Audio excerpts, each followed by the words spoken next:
When, in the course of human events, it becomes necessary for one people to dissolve the political bands which have connected them with another, and to assume among the powers of the earth the separate and equal station to which the laws of nature and of nature's God entitle them, a decent respect to the opinions of mankind requires that they should declare the causes which impel them to the separation. Now, we hold these truths to be self-evident, that all men are created equal, that they are endowed by their Creator with certain unalienable rights, that among these are life, liberty, and the pursuit of happiness.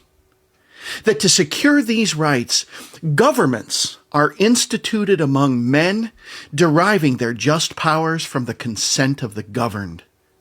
That whenever any form of government becomes destructive of these ends, it is the right of the people to alter or to abolish it, and to institute new government, laying its foundation on such principles and organizing its powers in such form as to them shall seem most likely to affect their safety and happiness. Prudence indeed will dictate that governments long established should not be changed for light and transient causes. And accordingly, all experience hath shown that mankind are more disposed to suffer while evils are sufferable than to right themselves by abolishing the forms to which they are accustomed. But when a long train of abuses and usurpations, pursuing inevitably the same object, evinces a design to reduce them under absolute despotism, it is their right, it is their duty to throw off such government and to provide new guards for their future security. Such has been the patient sufferance of these colonies, and such is now the necessity which constrains them to alter their former systems of government.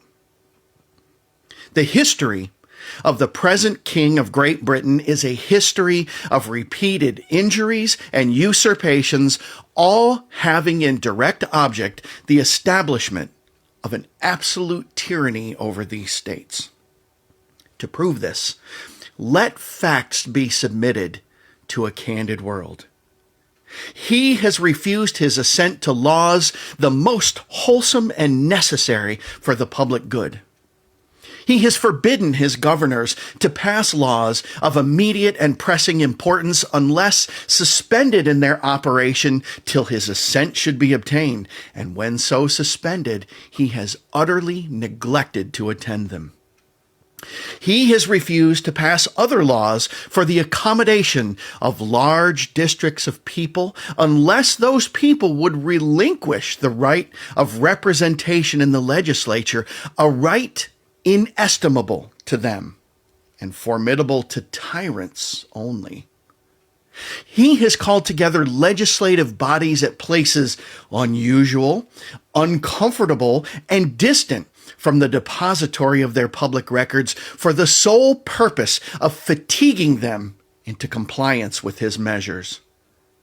He has dissolved representative houses repeatedly for opposing with manly firmness his invasions on the rights of the people. He has refused for a long time after such dissolutions to cause others to be elected, whereby the legislative powers, incapable of annihilation, have returned to the people at large for their exercise. The state remaining in the meantime exposed to all dangers of invasion from without and convulsions within. He has endeavored to prevent the population of these states for that purpose, obstructing the laws for naturalization of foreigners, refusing to pass others to encourage their migrations hither, and raising the conditions of new appropriations of lands. He has obstructed the administration of justice by refusing his assent to laws for establishing judiciary powers. He has made judges dependent on his will alone for the tenure of their offices and the amount of payment of their salaries. He has erected a multitude of new offices and sent hither swarms of officers to harass our people and to eat out their substance.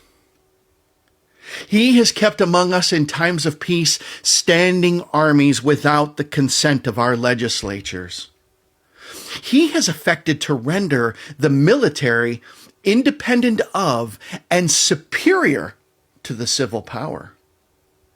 He has combined with others to subject us to a jurisdiction foreign to our Constitution and unacknowledged by our laws, giving his assent to their acts of pretended legislation. For quartering large bodies of armed troops among us, for protecting them by a mock trial from punishment for any murders which they should commit on the inhabitants of these states, for cutting off our trade with other parts of the world, for imposing taxes on us without our consent, for depriving us in many cases of the benefits of trial by jury, for transporting us beyond seas to be tried for pretended offenses, for abolishing the free system of English laws in a neighboring province, establishing therein an arbitrary government, and enlarging its boundaries so as to render it at once an example and fit instrument for introducing the same absolute rule into these colonies, for taking away our charters, abolishing our most valuable laws, and altering fundamentally the forms of our governments, for suspending our own legislatures and declaring themselves invested with power to legislate for us in all cases whatsoever. He has abdicated government here by declaring us out of his protection and waging war against us. He has plundered our seas, ravaged our coasts, burnt our towns, and destroyed the lives of our people. He is, at this time, transporting large armies of foreign mercenaries to complete the works of death, desolation, and tyranny already begun with circumstances of cruelty and perfidy scarcely paralleled in the most barbarous ages and totally unworthy the head of a civilized nation. He has constrained our fellow citizens taken captive on the high seas to bear arms against their country, to become the executioners of their friends and brethren, or to fall themselves by their hands. He has excited domestic insurrections among us and has endeavored to bring on the inhabitants of our frontiers the merciless Indian savages who known rule of warfare is an undistinguished destruction of all ages, sexes, and conditions. In every stage of these oppressions, we have petitioned for redress in the most humble terms. Our repeated petitions have been answered only by repeated injury. A prince whose character is thus marked by every act which may define a tyrant is unfit to be the ruler of a free people. Nor have we been wanting in attentions to our British brethren. We have warned them from time to time of attempts by their legislature to extend an unwarrantable jurisdiction over us. We have reminded them of the circumstances of our emigration and settlement here.